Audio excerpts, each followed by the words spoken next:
Hello friends, দেখো আজ আমি তোমাদেরকে দেখাতে চলেছি যে গ্রীষ্মকালে তোমরা কিভাবে নিজেদের স্কিন কেয়ারটা করবে যাতে তোমাদের স্কিনের মধ্যে কোনো রকম ট্যান না পড়ে। ফার্স্টেই দেখো আমি এখানে আমার স্কিনটাকে ওয়াশ করে ফেলেছি একটা স্ক্রাবার দিয়ে। আমি লোটাসের স্ক্রাবার যেহেতু ইউজ করি, তো লোটাসের স্ক্রাব দিয়ে মুখটাকে স্ক্রাব করে নিলাম। এরপরে দেখো আমি একটা চারকোল ফেস মাস্ক নিয়েছি। চারকোল মাস্কটা আমি মুখের মধ্যে লাগিয়ে 20 মিনিট রেখে দেবো। তো এরপর দেখো 20 মিনিট পর আমি চলে এসেছি। আমার দেখো পুরোপুরি শুকিয়ে গেছে। তো এটা চারকোল মাস্ক যারা লাগাও তারা জানো চারকোল মাস্কে কী করে, আমাদের পুরো ট্যানটাকে রিমুভ করে দেয়।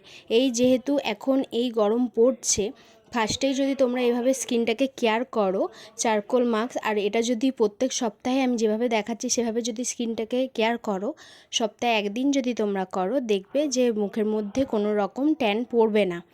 তাও মুখটা পুরোপুরি যেরকম মুখ সেরকমই থাকবে। তবে অবশ্যই এই রোদের মধ্যে ফেসটাকে কাভার করেই বেরোতে হবে, সানস্ক্রিন মেখেই বেরোতে হবে।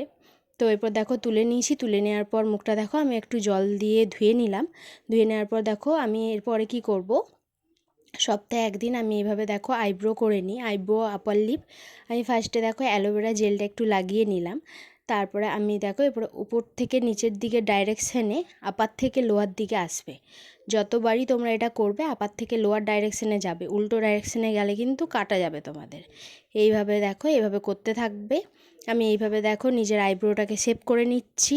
আইব্রোটাকে শেপ করে নেওয়ার পরে আপার লিপটাকে করব। যেখানে যেখানে করবে কিন্তু অ্যালোভেরা জেলটা কিন্তু মাস্ট লাগাবে, নয়তো কিন্তু স্কিনটা কিন্তু কেটে যাওয়ার চান্স থাকে।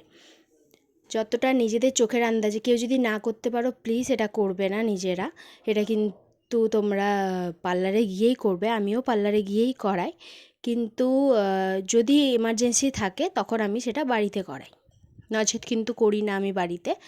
আর এটাতে অনেকে বলে খুব মোটা মোটা লোম গজায় বা আইব্রোটা একটু মোটা হয়ে যায়, সেটা নয়।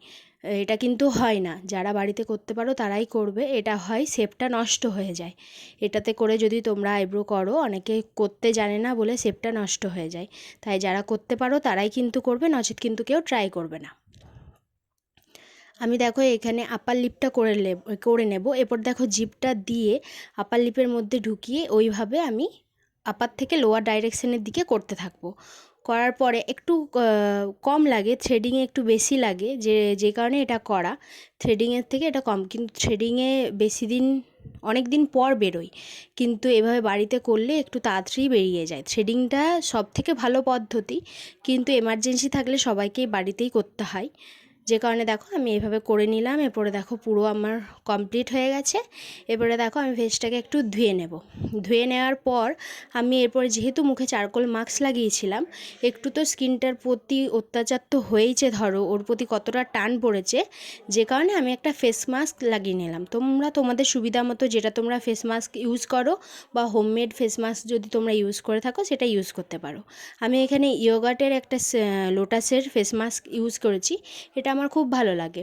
গ্রীষ্মকালে এটা স্কিনটাকে হাইড্রেট রাখে, আর ইয়োগাট কার্ড তো খুবই ভালো স্কিনের পক্ষে, যে কারণে আমি এই ফেস মাস্কটা ইউজ করছি।